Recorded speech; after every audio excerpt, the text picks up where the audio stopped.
All right, Coach, let's just had a first Fall World Series game, but let's talk about practice in the fall in general, how things been going.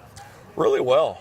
We've got an older group, some experience. So last year we probably had some ups and downs and some fits and some starts, but they've given us a really good go this fall. We've been very mature and disciplined in our work, and we've really not had a bad practice. You usually have a stinker or two throughout the course of the fall, but they've given us a really consistent effort, and it's been very productive, and I couldn't be more pleased with kind of how they're going about their business right now. Having those experienced guys certainly helps kind of the team mold together. Are you happy with the chemistry so far? I am, and I think part of the chemistry comes from them playing together. So I think we return over 1,200 at-bats of experience and almost 300 innings on the mound. So having guys that have played together and played before, that certainly helps. I know when you have a team full of new guys, even if they get along well, kind of that newness kind of leads to some anxiety and just kind of fear of the unknown, right? And this group is one, they've played a lot, but they're mature and they've handled their business, and they seem to get along well together.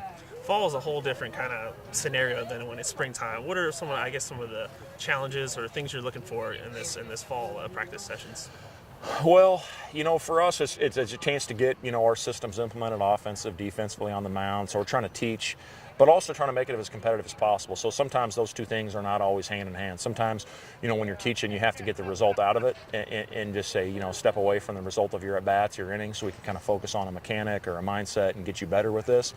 And then you get to the end of the fall, and it really is about the competition, because now we're going to play, we're going to play a 7-game World Series over the course of the next 2 weeks, and give them a chance to compete and kind of, if not fighting for a job, then a chance to fight, with their teammates to kind of prove who needs to be in the lineup come opening day. And so you kind of try to give them that competitive piece at the beginning of it. But, sometimes you go back and forth. You want them to compete every day, but also you're kind of in the off-season training mode, and there's some days where it's not going to go their way, but you need them to focus on the task at hand. Game 1 of the World Series today, how'd things go? Well, the Chiefs played pretty darn good. It was 8-0? 8-0. I forgot the score, but 8-0. But Daniel Berthel gave him a really, really good start. A veteran guy, returning guy.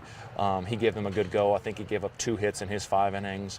And then a lot of just very tough competitive at-bats. I thought they just refused to strike out. They were really good with 2 strikes. And then a lot of big swings. Wade Stiles had 5 at-bats or 5 plate appearances, reached base all 5 times, home run, RBI single, 2 strikes and 3 walks. Tyler Wilbur had 4 hits.